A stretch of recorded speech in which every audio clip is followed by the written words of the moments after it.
Hello and welcome everybody back to the channel. I am your host Vortex from MobileMusicPro.com, your home for mobile music production.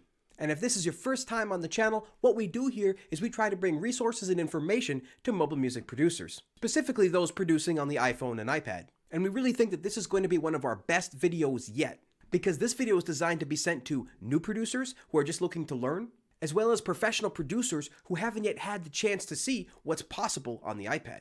Now, we've done a few different videos showing you guys a bunch of different free apps, so make sure to check those out. But today's video is specifically focused on an app called a DAW, or Digital Audio Workstation. This is the main program that you record and create all your music in. And we're actually going to show you how to use 3 different DAWs to create professionally sounding music 100% completely free. That's right, 100% free. So make sure to hit that subscribe button, and let's dive into these 3 free apps and see what they're all about.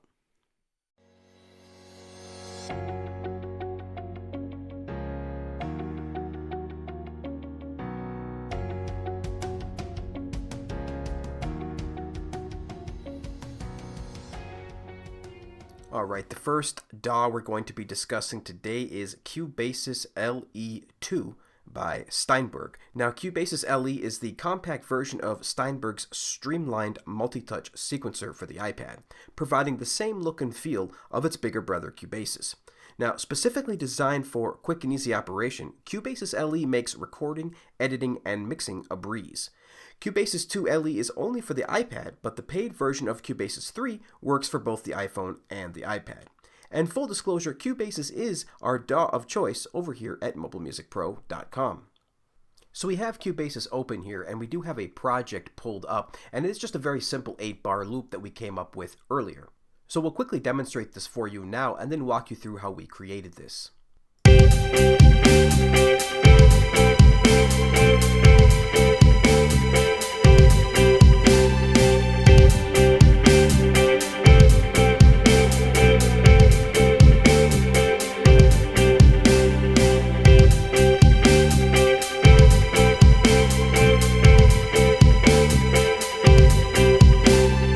So a very simple loop indeed. So let's go ahead and start out with the drums first. We clicked on Add New Track and then clicked on MIDI. And we pulled up the AM Pop Kit 1 from the Microsonic. Once we pulled up the kit, we then armed the track by clicking on the arm button here, and then proceeded to use our MIDI controller, our external MIDI controller, to play a beat.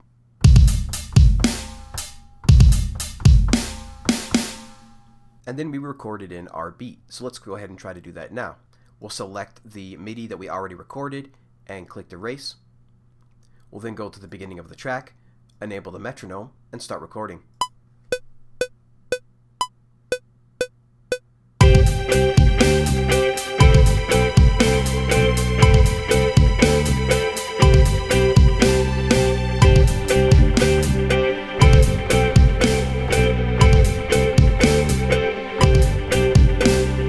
We now have our recorded drums, and we'll go ahead and drag this to the right, and then we'll want to quantize this.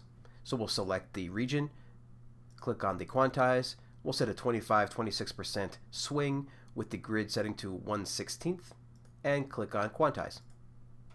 To edit any of the MIDI notes that you've recorded, you simply double tap on the region, which will bring up the MIDI editor, and from here you can dial in precisely the notes that you'd like to add or remove. To modify any of the audio samples that you've used at any time, you simply double tap the region to bring up the audio editor. From here you have a few simple choices like the ability to trim, erase, reverse, normalize, fade in, and fade out. For the bass part, we did a very similar thing. We clicked on Add New Track and then clicked MIDI Track, and then we selected E-Bass Pick from the Microsonic. And then we can test what that sounds like with our MIDI keyboard.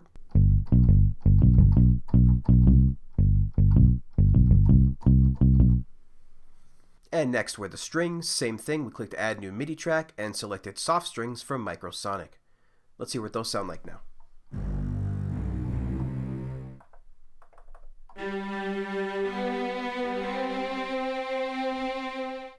And finally, we have an external sample pulled in from a sample pack. Let's show you how we added that now. So let's erase these current audio files.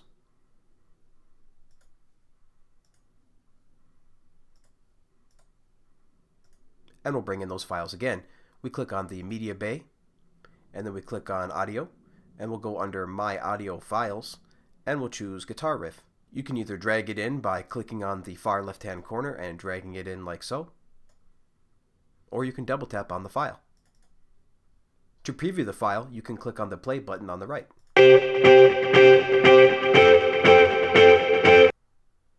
We've now removed all of the effects from the project, and we're going to add them back in one by one. Let's hear what it sounds like without the effects.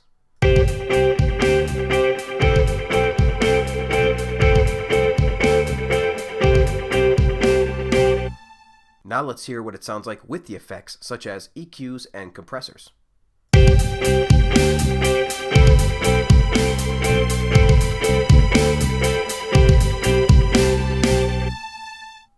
So as you can see, you can hear the instruments much more clearer as they sit better in the mix. And some of the instruments sound louder because of the compressor. So let's quickly mix this track using the presets that come with Cubasis. First we'll choose the EQ. And here we'll set an acoustic drums room preset. Next we'll select a compressor. And here we'll select the default preset. And for the bass we'll also set an EQ with the electric bass guitar 3 preset, and then we'll set a compressor with the bass preset. Next we'll enable effects on our strings track. First the EQ, setting it to the strings viola 2 preset, and then the compressor, setting to the strings and things preset. And finally, we'll set an EQ on this guitar riff sample. Because it's already been EQ'd, compressed, and had its effects on it, all we need to do is make sure that this sits correctly in the mix. So we'll set a simple EQ on there, and we'll use the setting Electric Guitar Lead 1. And finally, once we've leveled and mixed the track, we can add a limiter on the master track. To do that, we'll click on the mixer at the top, and then we'll click the E on the master track, which will bring up our effects, and we'll simply enable the brick wall limiter. And as you can see, we just have it on the barely felt preset, so that we won't be limiting too much, just to make sure that we don't blow out speakers. Alright, the next DAW we'll be talking about today is GarageBand, which turns your iPad and iPhone into a collection of touch instruments and a full-featured recording studio, so you can make music anywhere you go. And we do want to mention one more time that both this DAW, the previous DAW Cubasis, and the third DAW we'll be talking about today is all completely free. Okay, so let's go ahead and play the beat that we created within GarageBand, and we'll show you how we did it.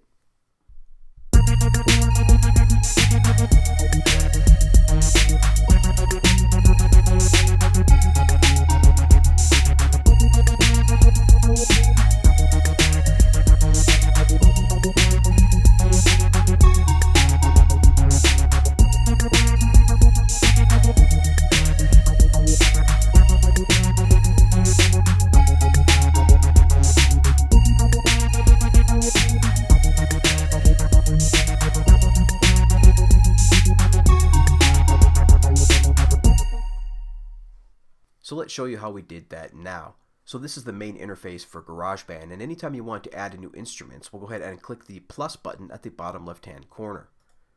This will bring up the menu where we can then choose from keyboards, drums, amps, microphones, strings, bass, guitars, world instruments, automated instruments, an external sound source like audio units and Interap Audio, and of course you can also choose from Apple's proprietary sound library, where you can download free instruments, sounds, and loops. So let's go ahead and pull up this muted drum machine so we can play with it without messing with our original beat. We'll mute the first track and unmute the second track, and double tap on the instrument, and here we can see that this brings up the drum sequencer. From here you can begin filling in patterns for your drums. You'll notice that we currently are using the trapdoor preset.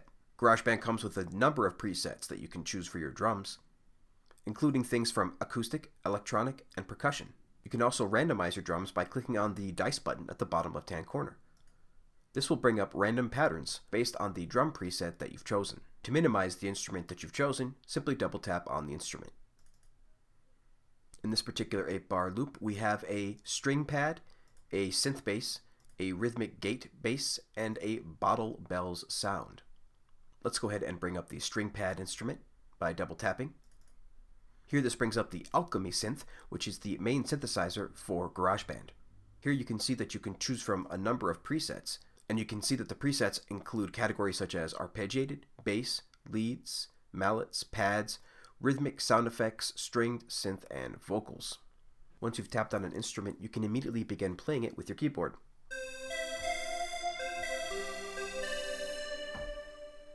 So let's go ahead and try to record something in now. We'll delete this region over here by tapping on it and clicking cut, and we'll record something in there now.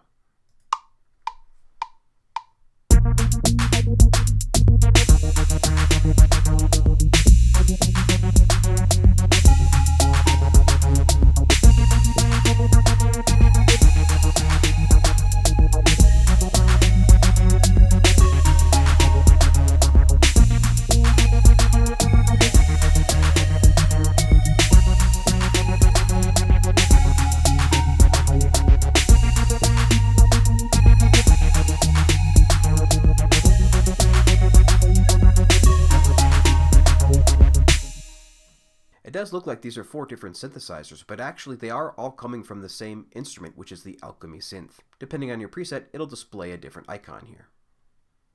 Now, we mentioned earlier that GarageBand comes with a number of touch instruments that allows you to really easily play them on your iPhone or iPad. So let's go ahead and add a touch instrument now. We'll click the Add button at the bottom left-hand corner, and we'll choose Guitar, and we'll choose Notes. As you can see, it brings up a beautiful user interface where you can actually tap and touch the strings.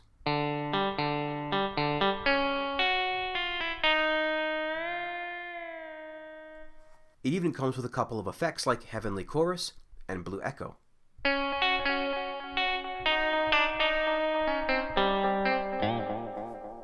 While this interface is present, you can still use your external MIDI controller.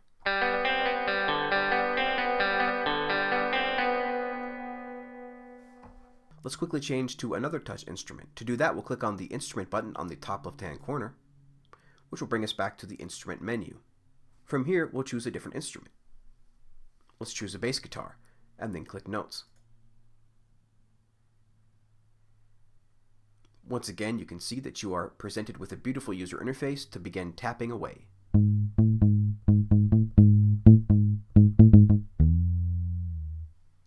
You can play notes or chords. GarageBand even comes with a number of loops that you can utilize by clicking the autoplay.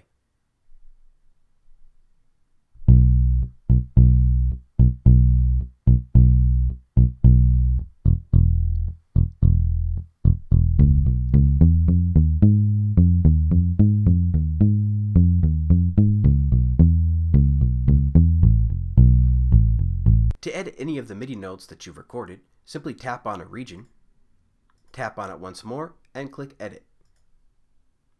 This will bring up the piano roll where you can edit notes. To remove notes, simply long tap to select, and then select over your notes. Then tap on the note and click Delete. To add notes, we simply hold down the Draw button at the top left-hand corner and begin tapping in notes. And when you're done, just click the Done on the top right-hand corner. To adjust the volume and other properties of a track, we simply select a track, and then we click on the Volume button on the top. From here, you can add all of the track's settings such as the panning, the volume, the compressor, treble, and bass, and even apply effects such as echo and reverb. And you can also expand the track settings. Here you'll find additional settings for your quantization, transposition, and recording. If you'd like to expand your instrument so that you can easily adjust the volumes and mute the tracks, simply tap and drag the left-hand side of the screen to the right. And the final free DAW that we'll be exploring today is Roland Zenbeats by Roland Corporation. Roland Zenbeats is a music creation app designed to keep you in an effortless artistic flow. Get started on any device or any platform. With its collection of both modern and legendary sounds, Zenbeats brings Roland's history of innovation into a dynamic, accessible environment. So this app will actually work on iPhone, iPad, Android, Mac, and PC, while having a near identical user interface across all the platforms. As before, we have a quick loop to demonstrate the features of this app, so let's go ahead and play that now.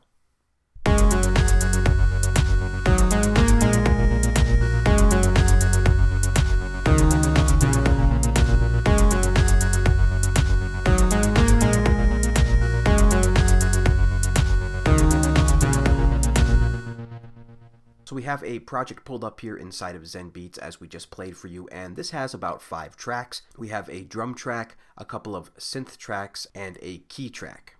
So as you can see, the interface is pretty common here. We have all of our tracks over here and our mixer on the bottom. To add a new track, we simply click the plus track button on the left-hand side, which will bring up the menu that we can choose to create a new audio track, instrument track, drum track, send track, or track template.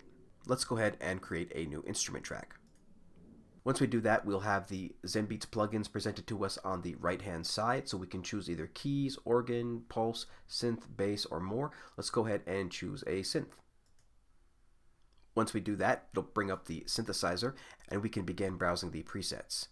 If we click on the default preset, we'll see that it goes to default first, of course, but you can scroll through all of these presets here. So there's keys presets, lead presets, pad presets, some bass, and some FX presets as well.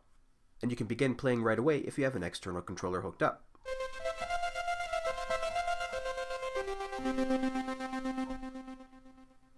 To return back to the track view, we can tap here in the center, which will close the plugins menu, and then we can exit out of the instrument menu by clicking the X on the top right hand corner. And to hide the preset menu, we tap the right arrow on the right hand side. The mixer on the bottom is pretty industry standard. We have a solo mute button, and of course we can begin to add plugins. We can click the plugin button in the center, which will reveal all of our different effects. We can add a new effect by clicking plus on the audio effect. This will bring up a bunch of plugins built into Zenbeats. As you can see, there's quite a large variety of them, including delay, drive, equalizer, filter, flanger, gate, chorus, auto filter, and more. To edit any of the MIDI in any one of these tracks, we can simply double tap a region. If we double tap a drum region, we'll see that it will bring up the drum sequencer. But if you'd like to see the MIDI note view, you can simply tap on the MIDI button on the right hand side. If we were to double tap on a region that is not a drum region, you can see that it will immediately bring us to the piano roll. And from here we can add, edit, or remove notes. To remove a track, we simply tap on the track and long tap on the track name, and from here we can click delete track. To begin adding drums, we'll add a new region by double tapping on the track, and we'll drag this out to a full 4 bars.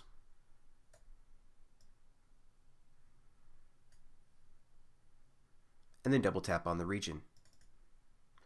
Here we'll be presented immediately with our drum sequencer, where we can start tapping in drums.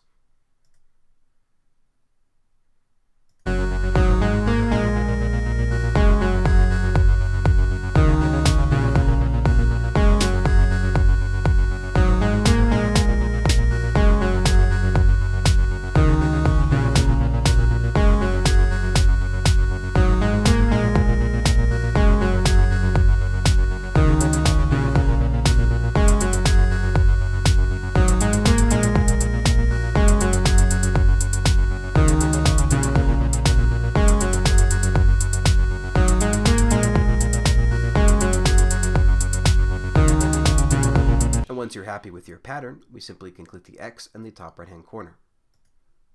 Now let's add a new instrument and record something else. We'll click Add Track in the left hand corner. We'll click on Instrument Track, and let's click on Guitar. We'll see what presets we have here by clicking on the preset browser, and there's only a couple here.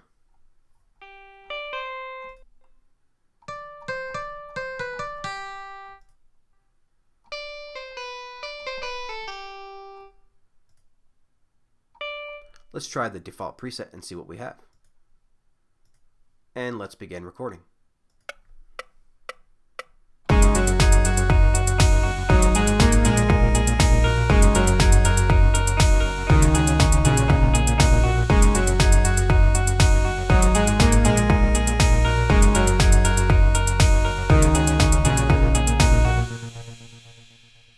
As with other DAWs, the main controls always live at the top of the application. You can see we have our transport controls over here with the record, play, and stop, and then our controls over here to expose different parts of the app. So we can see this volume icon, which will bring up our mixer, and we can see this piano icon, which will bring up our keyboard. And to the left, we have our undo and redo buttons. You can expand or contract the interface with the plus and minus buttons at the bottom right-hand corner. You can keep clicking plus to make it bigger and bigger, or you can keep clicking minus to make it smaller and smaller, depending on how many tracks you want to see at once.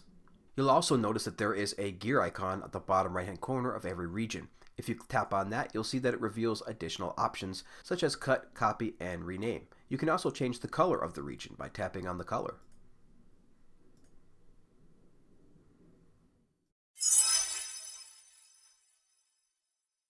Alright, welcome back. We really hope that this video helps somebody out there. We really hope that we've shown you that it's actually possible to create great sounding professional music 100% free on the iPhone and iPad. And that really there's no barriers anymore. Between all the cheap or free but amazingly high quality apps out there, ubiquitous sample packs, and YouTube channels like this providing information to the masses, we truly believe that there's never been a better time to get into music production. So we just want to thank you again so much for watching this video. And if you've already subscribed, we sincerely thank you for taking this journey with us. And if you're new, welcome. We have a lot more content coming this year. So until next time, everybody, keep talking music, and we'll see you later.